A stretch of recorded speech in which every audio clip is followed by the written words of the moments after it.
Go for it, Chair. This meeting is being recorded. Go for it, Tracy. Sorry. You're right. Yeah, as Laurie said, I led up the ACHPA, which is the Australian Council for Health, Physical Education and Recreation. So we look after any professional development or resources within the PDHPE or HPE space in ACT. And what we, our professional learning is all aligned to the curriculum. So Laurie and I have been chatting over probably the last year and just thought it was a good opportunity for us to continue to connect, obviously, because we work in the recreation space, which includes outdoor education. So, and now that your curriculum, your outdoor education is in the curriculum, so yeah, it's a really good time for us to connect and align ourselves. So, yeah. Beautiful. So just for everyone's knowledge, Tracy, what's the membership structure of ACHPA? Do you find that you've got a good mix of public schools, private schools? How does the membership of ACHPA work? So our membership is open to department schools, private schools and Catholic. We don't align with anyone specifically. We're open to everyone.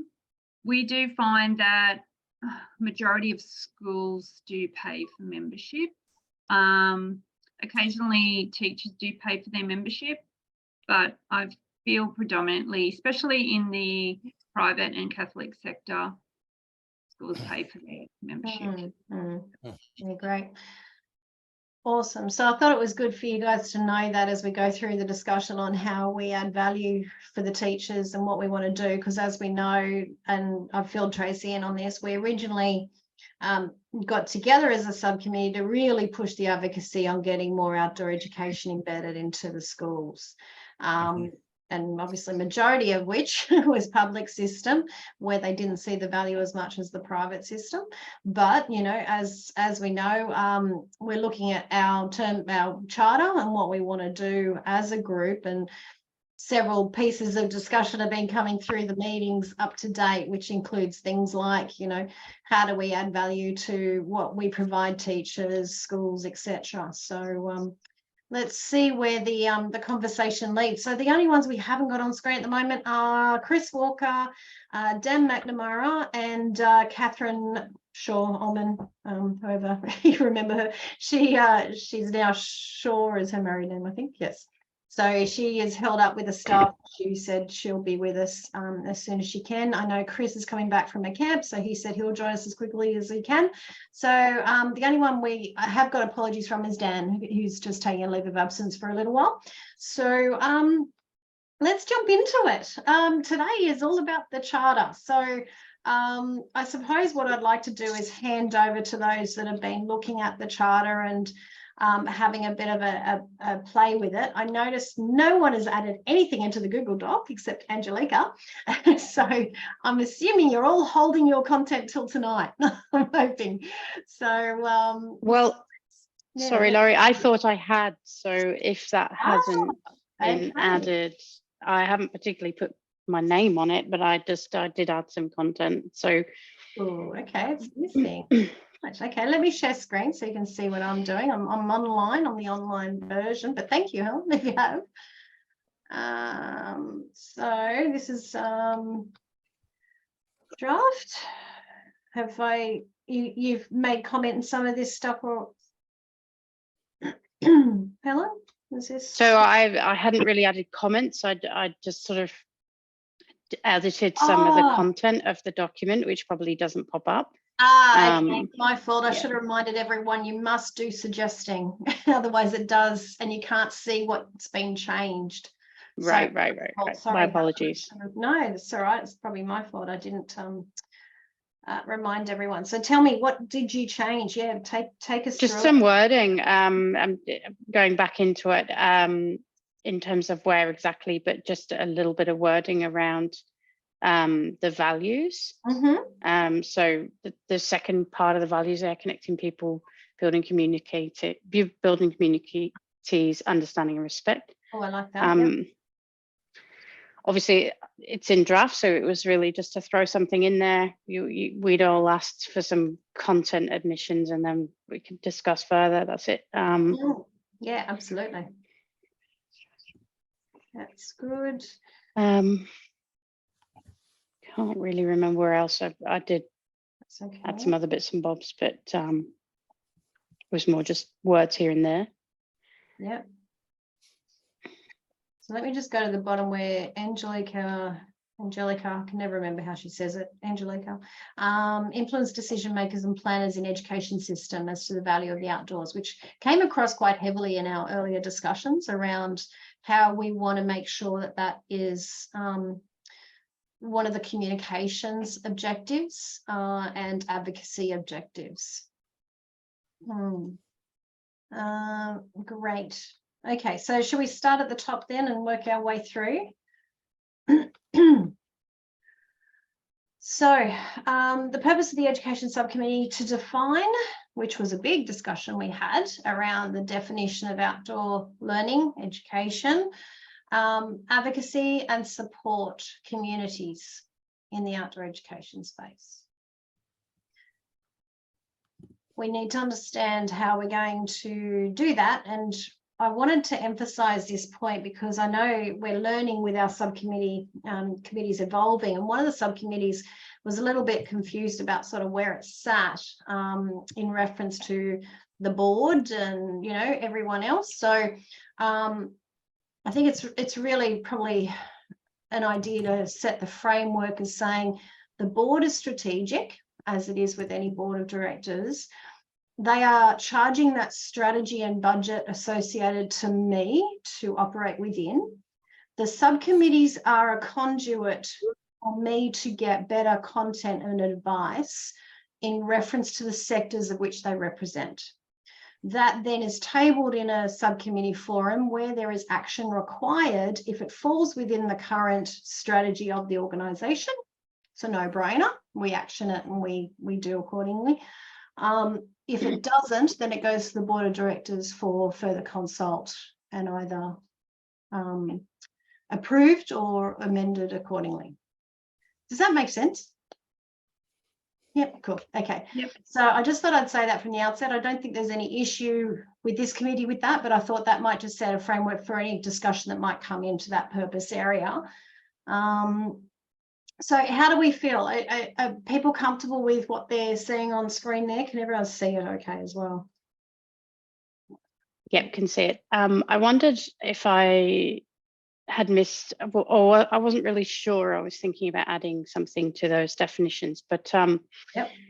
just I couldn't remember where the conversation got to with the group about particularly defining what outdoor education is. I feel like OEA already has something in there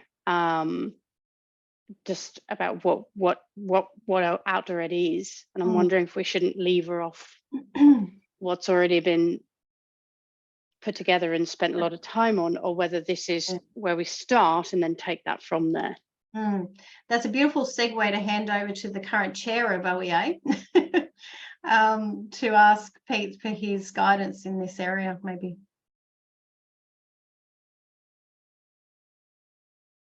Once he's off mute.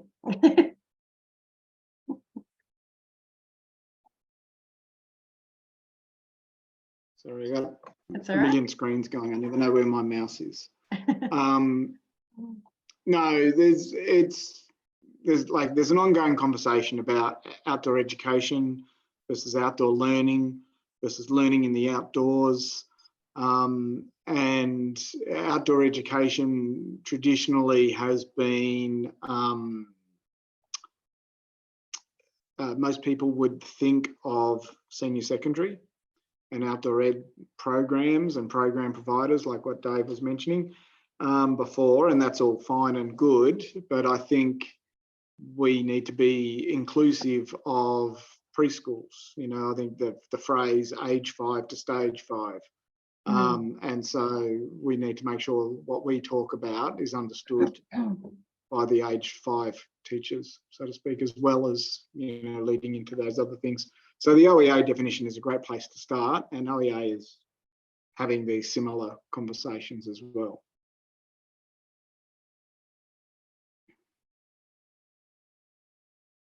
Yeah, just on that, I definitely support that approach, because it is a K-12 approach with outdoor education. It's just staged and staggered and developed in a progressive way to suit that age level. And so I do think that, yeah, that focus on outdoor education is just as important in the language and the approach in the primary years and preschool years right up to the high school years.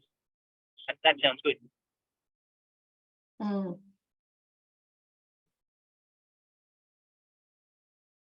Helen, does that help?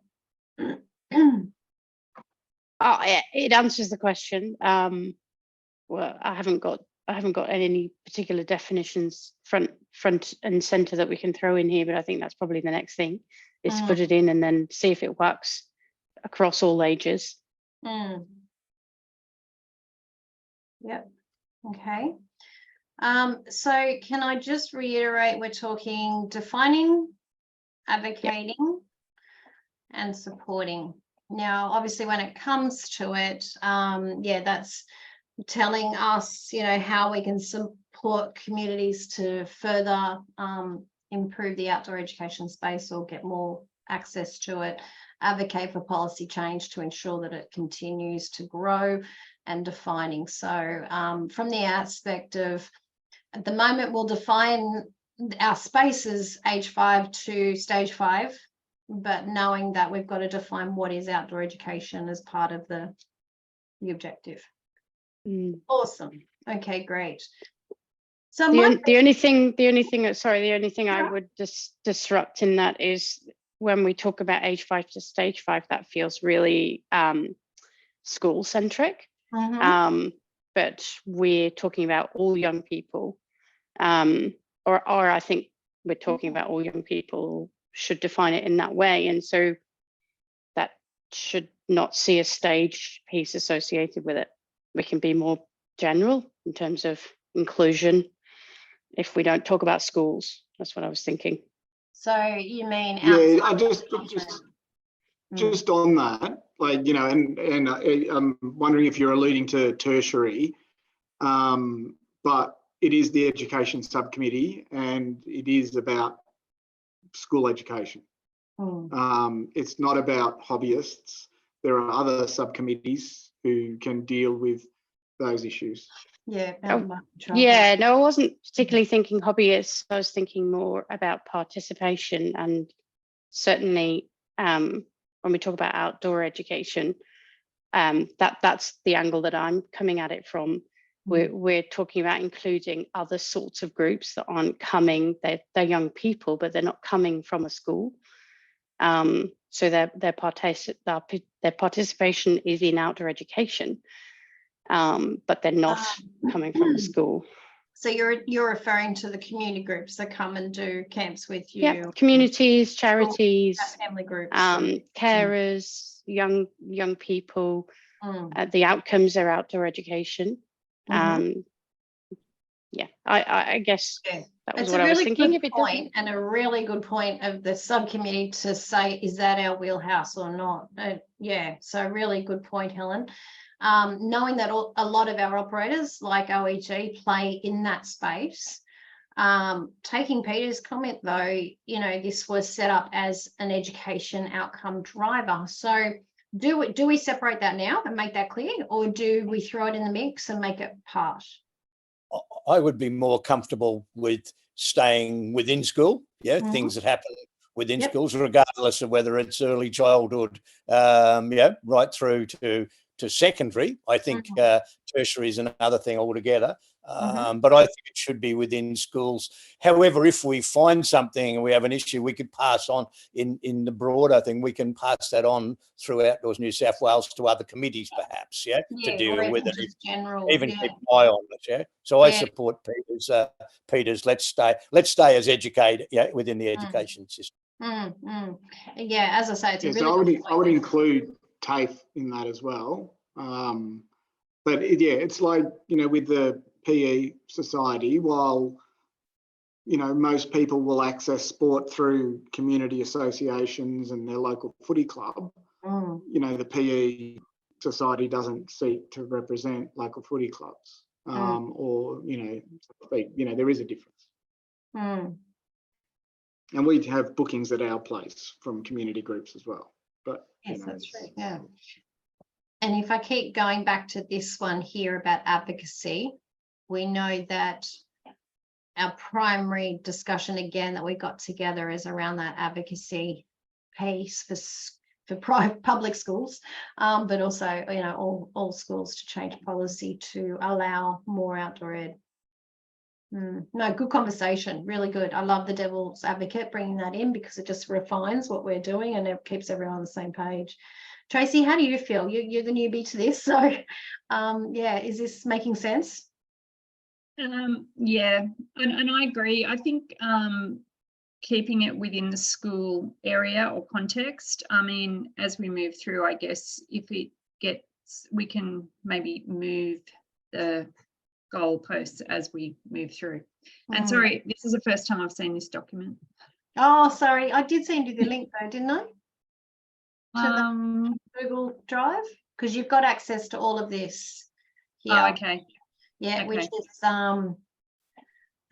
literally all of the code of conducts and all of those documents. I think you've already filled in the confidentiality one. I think James said you had. So Oh, okay. yeah, anyway. I'm not too sure. I can Okay. check that all later with you. That's Yep. fine.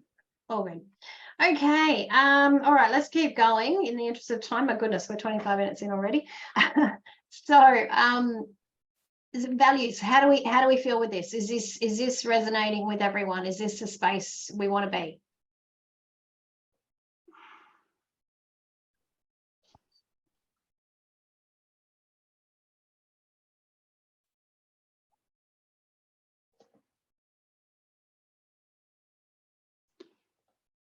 I'd, without having any words to hand, something about the reciprocal relationship with nature. You know, that if you know, get value from the outdoors, you have an obligation to provide value, you know, in caring for the outdoors, something like that.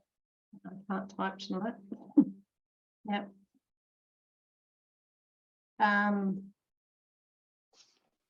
I'll see if I can find some words.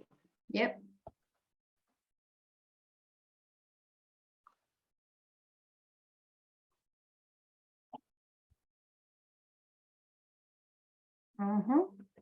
With the vision and the mission, we're talking about everybody and all people, whereas we've now decided, well, hopefully we may have decided that we're talking about schools, so it should be all students. In other words, should we, be talking about the young people that go to school, students, rather than everybody. And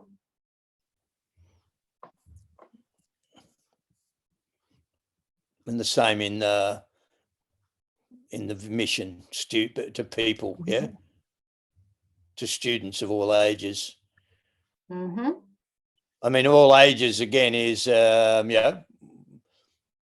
I would take all ages out, because we put that up the top now, haven't we?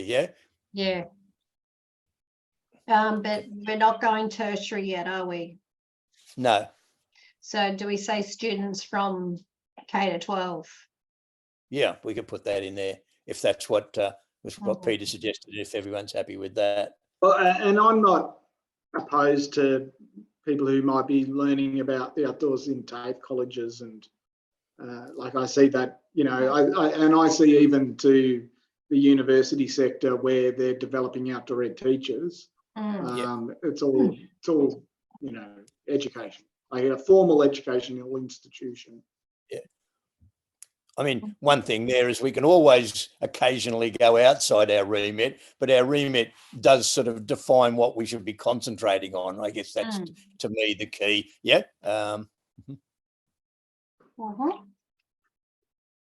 Absolutely. I'm typing in the document as well, Laurie. That's a problem. Is that? Yeah, that's the beauty of a Google Doc. You're all animals. You're a quagga and an elephant. So the more people that get in there, the more animals in the zoo we're going to have. So go for your life. So if you haven't got the link and you want to jump in, I'll throw it in the chat if you haven't got it already. Great, and someone's written me an essay. Thanks, Jeffrey. Okay, so Jeffrey said education's broad, school, tertiary, non-formal. Yep, so if we stick to the wheelhouse, we know that that could be an opportunity later down the track. So got that one. Support school contacts, however, non-formal application. Scouts is an example, yeah. Keeping in mind, obviously, Scouts is contributing to the school age as extracurricular, but you're actually, if I think about your for-profit arm, this is what you're looking at, yeah? If you can't talk, text.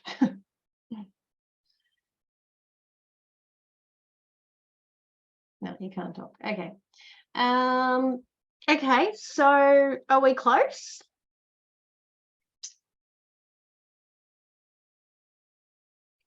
I'm not quite sure where it would fit, but one of the things I think we should be looking at is strategic opportunities and threats. In other words, yeah, looking into that future of what might happen, and if it does, how we deal with it. Yeah, positive and negative. I mean, if you have a look at all the problems we've got in Victoria, with both the aftermath of the Positive Start program, now that there's no more $84.5 million, and Yes. with the various pay and conditions issues, nobody sort of thought ahead to what the consequences of these might be, yeah, in any depth. I think if we are keeping an eye out for possible issues in the future, perhaps we can, yeah, we can assist departments into maybe not forgetting to think about it. Yeah, I don't know how many people saw the article on the weekend, but there was an article in a Melbourne paper about it's the end of camps because of the time in lieu issue as well. So, you know, to be across that as a group, this is where I hope the value of subcommittees really come to the forefront, is that if that was ever a whisper on the grounds of where we operate, that we're aware of it really quickly and we can act on whatever. But as Dave said, prepare for that as well. Yeah, because that time in lieu thing is a disaster. Is everyone across that issue? Everyone knows, yeah, I'm getting nods. Yep. Yep. Cool. All right, so on the basis of we're comfortable where this is sitting, do we want to remove how we're doing it through, and we'll take that down into the part of goals and objectives? Yep, so if we get rid of that.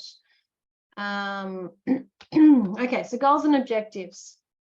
To collectively agree on the definition of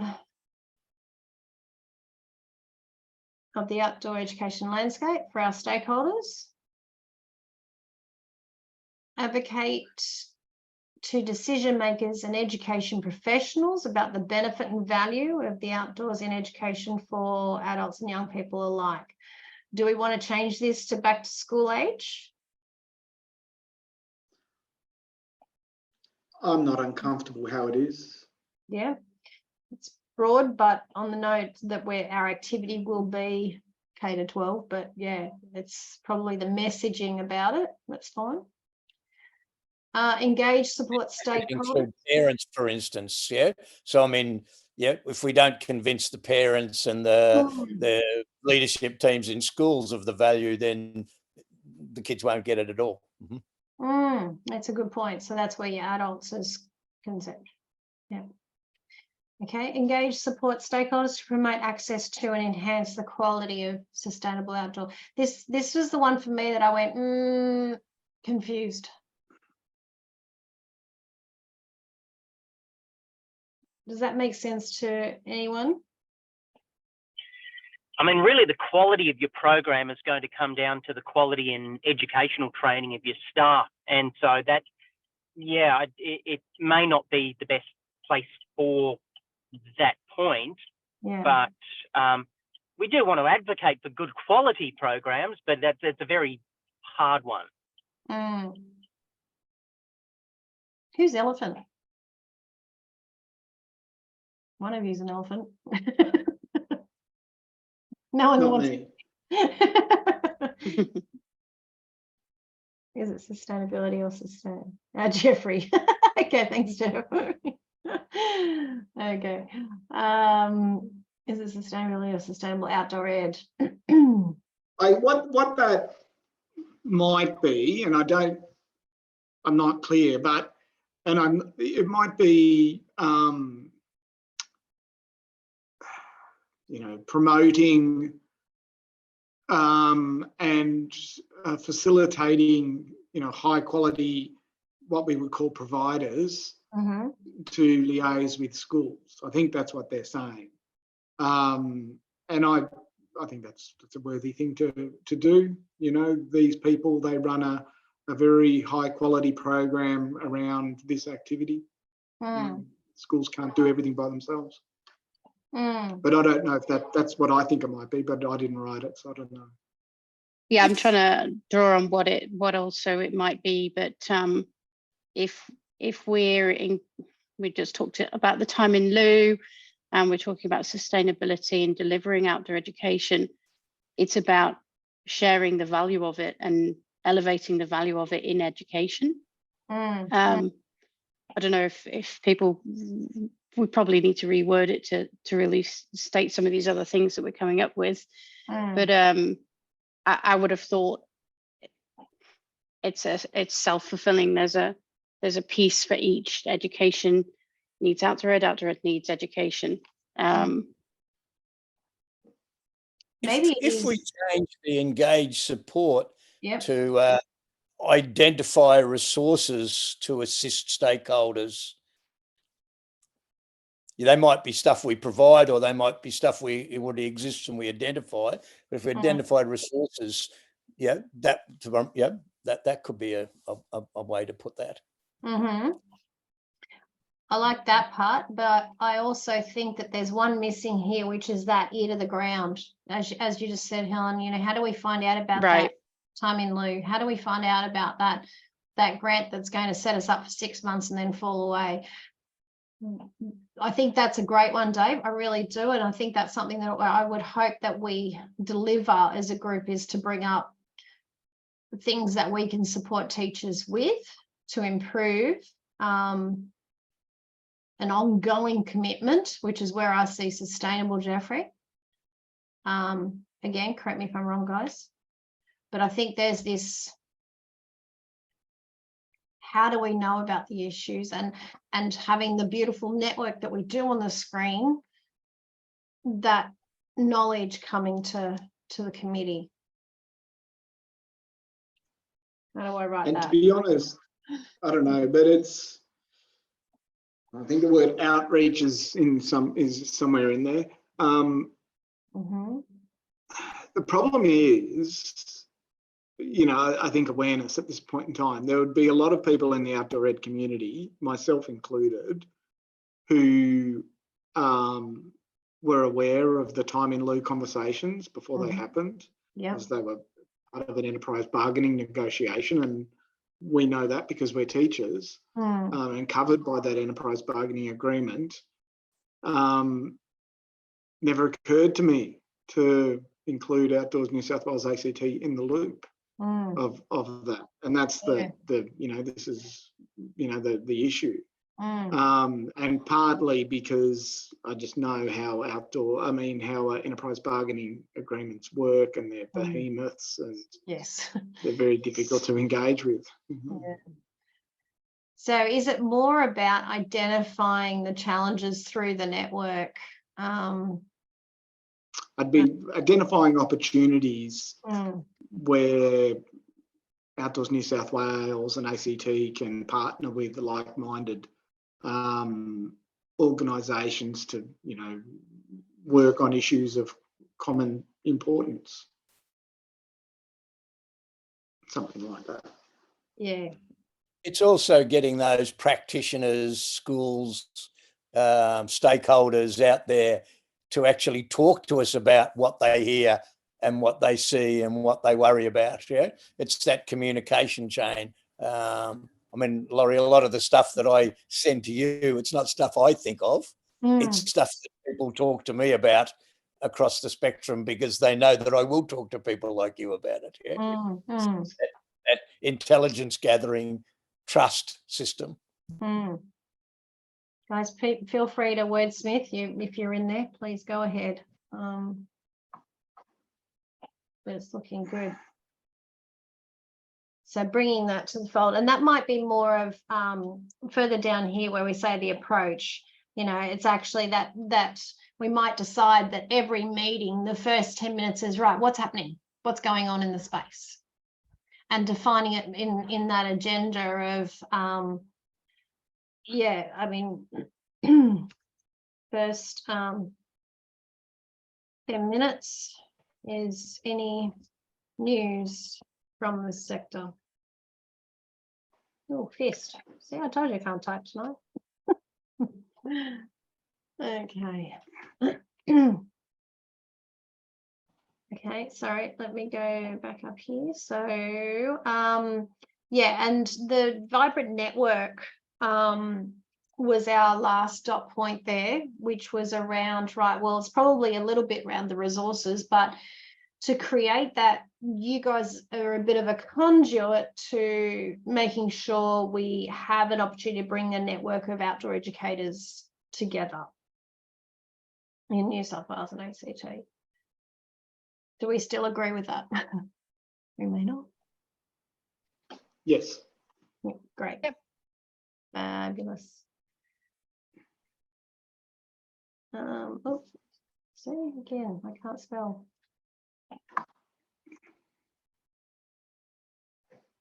Okay, sitting well. That last one I put in, but that's really the enabler for everything else. You know, we're going to come up with a crappy definition and miss a lot of information and generally do a bad job if we don't have a vibrant network. You know. True. And it's that engagement with them that will refine and improve and consistently evolve where we need to go. Yeah, beautiful. Great. All right. Okay, so our approach. Do people agree with the first 10 minutes? Look, you know, throw out some ideas, but at the end of the day, as we know, we're defining, advocating, supporting. What does that look like? What do we see in, these are just guidelines, okay? So is it that we break up the meetings into different areas to discuss? Do we focus on one particular area each meeting? Yeah, tell me how you see it looking. Hello, Chris, and Angelica's here too. Yeah, so I'm wondering if our, sorry, go on, David. Sorry, we could have the next bit, the first bit sort of free chatting, the next bit could be updates on tasks that have been allocated, previous tasks to people, and then we could go into current business, new business type of a thing, like a committee meeting. Yep, so a good agenda. And just so people are aware, you'll be able to see it on screen. For those that haven't seen it, we've got a template of a meeting document which will just keep us on track. So you might have seen from the last couple, obviously not a lot in there at the moment, but yep, we just want to make sure that we have some good items on the discussion. Obviously at the moment we're working on the charter, which is capturing everything, but then what the action items are around that. Sorry, going back. Yeah, like elephant, well done, whoever elephant is. News is unknown, we can't support, that's true. I think that was Jeffrey, wasn't it, the elephant? Who's chameleon? Go for it. Me. Cool. Is this the approach within the meetings, or is this because the approach will be activities that happens outside the meetings? Yeah, that's right. And it does depend on the subcommittee how this looks. So where it is, and you know this, Pete, from the climate change discussions, you know, from the climate change 1 hour approach is very much around getting information sharing. It's not as structured in our committee meetings because we haven't got defined things we want to achieve. This one, because of our advocacy role, is going to require a little bit more focus on those areas so that we can get our ducks aligned when it comes to that advocacy.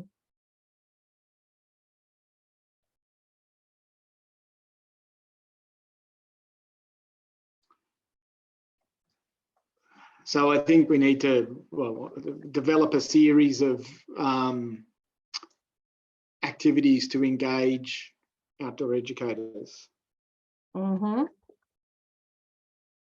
Now, whether that's having, you know, social-ish Mm-hmm. activities where, you know, we'll go paddling or riding or whatever. Mm-hmm. You know, they would have to be very geographic based and invite people along, or whether it's, you know, your connect and share concept, Laurie, or something else again. Like, and I don't think we need to define them now, but, No, you it's know, just our operate approach them. is to Mm. think about activities we can engage people in. Yes, absolutely. I know that Outdoor Ed Tasmania does like social nights at the pub. I know we are spread across geographically, but I know that they do stuff in Hobart and it's a big success for them. So I'd be an advocate of that. Yeah, yeah, which is, yeah. Be nice if you could travel the whole state in an hour and a half. I don't think. But yeah, look, I think, yeah, even if you break it up into regions and say at the moment we'll do it here, or yeah, whatever. Good idea. So in the ACT, we've only put our toe in the water, but we call them SLAGs, social leadership and guiding sessions. Oh, that's cool. Okay. Good. All You right, can feel free to steal that term. we'll steal it. Elephant, you want to add that one? I don't overly love the acronym, I'll be honest. We'll use that as an example. That's fine. I'm We'll just come up with calling our it right now. Yeah. We don't want to Yeah. enter any copyright Maybe it's with ACT. But yeah, that's a good example. Thanks, I think Elephant. there's a really big key advocacy piece for us with the Department of Education in both ACT and New South Wales, because really their understanding of what outdoor education is I mean, I don't want to be hypercritical of the New South Wales Department of Education, but their understanding of education is fairly limited. But even more so outdoor education. So really having that advocacy, because in many people's minds, oh, that's just all about camp. Now, we know camp is one thing, but if there's no connection with the outcomes and very much the problem solving, the critical thinking skills, the relationship skills, if there's no connection being built into our programs, it's not outdoor education. It's just an activity that's outside. And so I think that advocacy, whilst there's some nuances, I think we've got our collective skills within the team here to really advocate for what outdoor ed is and why it is so relevant, and even more relevant in a rapidly changing world where technology is dominating, but getting students out and about actually creates far better connections for them. Absolutely. And I think I don't know how to put that into one line. Yeah, and that's right. Well, I've just written provide Outdoors New South Wales ACT with the areas that can support the advocacy outcomes, because I think it's the terminology, it's what's happening. And, you know, I think walking in with research does not help with ministers. They don't react to research, they act to votes. So the more information that we can drive from community, which is obviously assisted by you guys, we can actually show some of those results. A great example, if I can quickly show you, which is very frightening. Sorry, let me just stop sharing here and I'll get it up for you. We just finished the research on the people that did our Active Outdoor Kids program. Most of you know that program. When we went out, we actually asked, what was it that you loved about camp? And I'll show you before I speak to it because this says it better than I can say it. Present. I bet it wasn't the food. Geez, you stole my thunder. Good. Yeah, this one first. This one actually said, right, what motivated you to participate? And it was largely around fun and enjoyment and spending time with friends, which then obviously came on the other side. What prevents you? Nobody to do it with, right? So there's this huge social aspect to do with the program. But this, there you go, Dave, 2.6 said the favorite thing was food. But yeah, the key on this one is, again, it's that sociability, but this is what we're struggling with. What's the least favorite thing about camp? I couldn't take my phone, couldn't use my phone. Sorry, Laurie, I'm not sure if I'm seeing the same screen as you. Oh, Me either. what are you seeing? Your email. Your email. Oh God, I'm so sorry. That's just nightmare material. Let's try that again. Can you see that now? Okay, great. Oh my God, you don't want to look at my emails. Okay, so let me go back. So you can see here what motivates people to participate: time with friends, fun and enjoyment. What prevents young people from participating? Nobody to do it with. When we look at the camp side, favorite thing about camp was time with friends. Least favorite thing, time away from phone. And that's a disturbing thing in itself, because we know how toxic and damaging phones are to kids. And so, yeah, it's unsurprising. Yeah. But how's this being front loaded in schools, and that's actually a really good statistic for us, because that is so important. It's so important to get them away from their phones so that they have real relationships with real people in the real world. Exactly. So on this, as you might remember, there was an election promise by the incoming government in New South Wales to ban phones in schools. It's going to be really interesting to see if that shifts after that, after we've experienced the phones not available in schools. But, you know, I think what this is saying is it's complementing that. So it's good info. Sorry, I just thought that was interesting as we were discussing it. Back to my emails. No, kidding. Okay, here we go. Now, are you seeing the right thing now? I've got Pete's problem. I've got too many screens open. Okay. All right. So, yeah, I think, you know, your advice, your guidance with terminology, you know, contact on the ground, what's actually happening, what are you seeing, really does support those advocacy lines, which would then, yeah, help drive those outcomes. And particularly, I mean, you know, Tracy and myself, Tracy with her hat could also take this stuff and we could go in together. You've got two organizations here that, you know, perfectly can align in talking to this. And it supports the sport aspect as well, of course. Laurie, I don't know if this goes here, but I'm thinking, what about, like you talked about government schools previously and trying to have more of an impact with outdoor education. Is it about having some of your programs a bit more aligned to the curriculum? So, yep. So they get accredited, and there may be a bit more of an uptake then through department schools once they're accredited through NESA.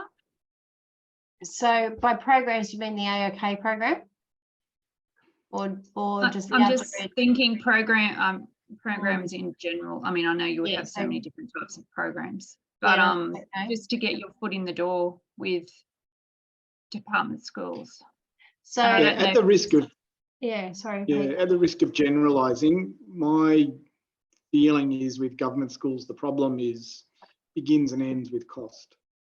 Oh, okay. You know, the equipment required, and this is why third-party providers are good, because you don't need the investment in ropes and helmets and harnesses and blah and blah and blah to start accessing it. But, you know, developing a program that is well resourced, and, you know, given that you have to turn over your harnesses and your helmets, you know, your ropes and stuff regularly, it's the most expensive area of the curriculum.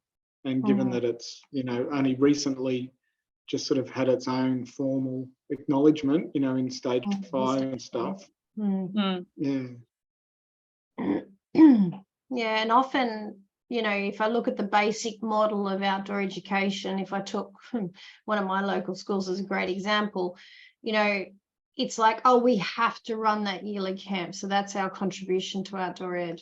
It's sort of seen as the reluctant thing just to make the kids happy that they've done camp. Where we've got to go from to is a very far-reaching goal, but we've got to start somewhere. Otherwise, we're going to end up with all of these private schools down in that box of, oh, well, we'll just do camp from a social aspect and nothing else. Yep. Yeah, and I think unfortunately with a lot of private schools, having worked for private schools, it can also be a marketing thing for them rather than the real connection. Now, that's not all of them, but it can be if there's not that advocacy at that principal or executive level and they don't really understand, but the school down the road's doing it, so we have to do it too. We don't want to see that erode where there isn't that valuable experience, there isn't that educational value. It's just, oh, yeah, we've done camp as well. So, yeah, so it's definitely a risk in the private school sector as well. And I do agree the resourcing is definitely the biggest hurdle for the public schools, because then staff also need Cert 4s in outdoor rec. If they're going to be taking groups out and about, they must be qualified and experienced as well. So which adds another layer. Can I put in here then that we need to actually identify the barriers, because you've just articulated 3 in that sentence that we need to at least look at. So, you know, advocacy is one, funding's the other, teaching qualifications. But where I couldn't believe the impact the other day, I presented to 308 careers advisors online about careers in the outdoors. Now, most of them, as you can see, as you saw the chat roll, had no idea about us even, you know, as a career option. After that presentation, the phone was ringing off the hook, because all of a sudden they've opened up their eyes to something and they're going, right, we need that info. Sometimes it's about being in the right place at the right time to have these conversations. So, you know, getting to principals forums, or, you know, I'll take your guidance on some of this stuff as to, you know, who is that position that we need to get in front of to have that discussion, to even understand what the barriers are. Well, and it's also, we need to again remember to broaden our thinking, because it's the barriers for a certain part of outdoor education. Yes. But, you know, all outdoor education in the primary sector pretty much doesn't require equipment in the same way. Very and true. So, you know, it's the story we want to tell across the age range, and how, you know, isn't it unfortunate that they've had all these experiences up until this point in time and then it stops, rather than, well, they've never had it, so they don't know what they're missing. How good would it be for an output for this group to identify the year groups, the opportunities for outdoor learning, outdoor education, and where the barriers are and the solutions to that? I can just visualize that as you're saying that, Pete. I'm going, right, that's a matrix that we can actually, populate. And like a lot of work around that's done. That was the ACARA work last year, you know, sort of broadening that thinking. But did they go to the level of what we're wanting? I mean, they sort of did it on a curriculum level. No, well, yes and no. Like, you know, down all the whole nature play, that's all the lower, you know, years and stuff like that.